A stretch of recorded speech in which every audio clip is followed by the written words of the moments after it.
Ninja Gaiden Sigma is Team Ninja's reimagining of the original 2004 Ninja Gaiden and its expanded version Ninja Gaiden Black. Released for the PlayStation 3, Sigma isn't just a straight port, it's more of a remaster-meets-remake, with updated visuals, new gameplay sections and several tweaks to mechanics and pacing. But with all these changes, how does Sigma compare to its predecessors, and do these additions enhance or hinder the experience? One of the most notable changes in Sigma is the introduction of entirely new sections where you play as Rachel, Ryu Hayabusa's ally. These levels attempt to flesh out her character and give players a fresh perspective. While I appreciate the effort to add something new, I didn't find Rachel's gameplay particularly enjoyable. She lacks the fluidity and versatility that makes playing as Ryu so satisfying, and as a result I often found myself struggling through her sections far more than I ever did as the main ninja. The level design in her chapters feel uninspired, and outside of a few stand-up moments, like the duo boss fight you originally only got to play on very hard in Black, her segments come across as filler rather than meaningful additions. Some of the original game's frustrations are still here too. The infamous platforming sections remain clunky and awkward.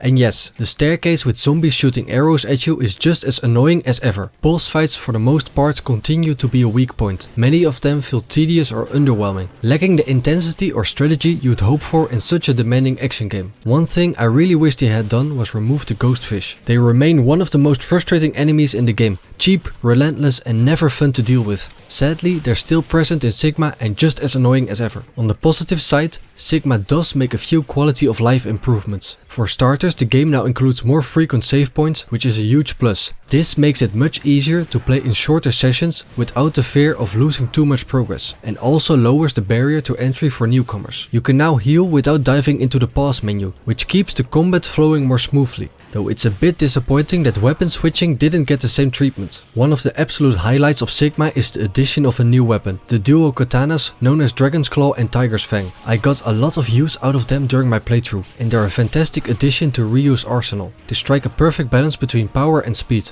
offering a fluid, aggressive playstyle that feels incredibly satisfying. One of the best things about them is how easily they let you chain into the Azuna drop, which remains one of the most iconic and satisfying techniques in the game. No matter how many times I pulled it off, launching an enemy into the air and slamming them back down never got old. The ease of access to this move makes the dual katanas a standout weapon, and they genuinely enhance the combat experience. Another cool addition is an early boss encounter with Doku in Chapter 2, a moment that was originally just a cutscene in the base game. It's one of those classic you're meant to lose fights, but now you actually get to take him on in combat. And while I never managed to beat him, it's a great challenge for those looking to push their skills. There are also new enemy types introduced, like motorcycle riding ninjas and ghost enemies, which help mix up the combat encounters. I thought these were solid additions that fit naturally into the game's flow. Some puzzle sections have been removed and replaced with enemy fights, which is a bit of a double-edged sword. While most of the original puzzles were nothing to write home about, their removal does mean the game is now almost non-stop action. This definitely allows you to refine your combat skills and experience more with Ryu's playstyle. But the downside is that it can get exhausting. Personally, I found myself needing a break after every 2 to 3 chapters just to avoid burnout. To keep my playthrough of Sigma distinct from my time with Ninja Gaiden and Black, I decided to collect all 50 scarabs. It's not particularly difficult to do, but it does get tedious, especially in the final one. You have to ascend all the way up the tower, deal with the ever frustrating ghost fish, and then backtrack to the nearest shop to trade it in. Your reward? The plasma saber, which frankly is just okay. In my opinion, it's not really worth the effort, unless you're a completionist. There are also a few changes to the game's structure. For instance, a puzzle in Chapter 17 has been replaced with a brutal fight against 3 powerful enemies. I couldn't find an effective strategy to handle them, so I ended up relying heavily on spamming Nimpo attacks to get through it. It's one of those additions that's both memorable and frustrating, an encapsulation of Sigma's design philosophy overall.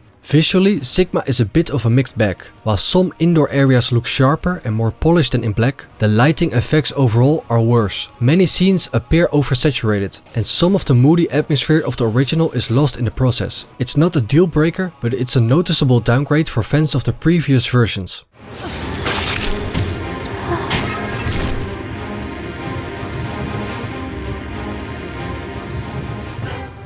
In conclusion, Ninja Gaiden Sigma is an interesting remix of an already iconic action game. It introduces a lot of new content and quality of life improvements, some of which genuinely enhance the experience. But for every good addition, there's something that falls flat, whether it's the underwhelming Rachel sections, the relentless pacing, or the leftover design flaws from the original. Sigma is a more accessible version of Ninja Gaiden, and a decent way to experience the game if you're coming in fresh. But for series veterans, especially those who love the tone and tight design of Ninja Gaiden Black, Sigma might feel like a step sideways rather than forward. It's still a great action game at its core, but not a definitive version of Ninja Gaiden. I would give that title to Ninja Gaiden Black.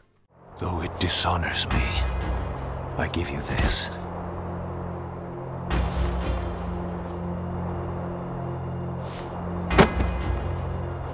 Go to the core.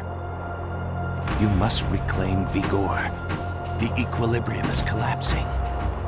Master, I have failed. Forgive me.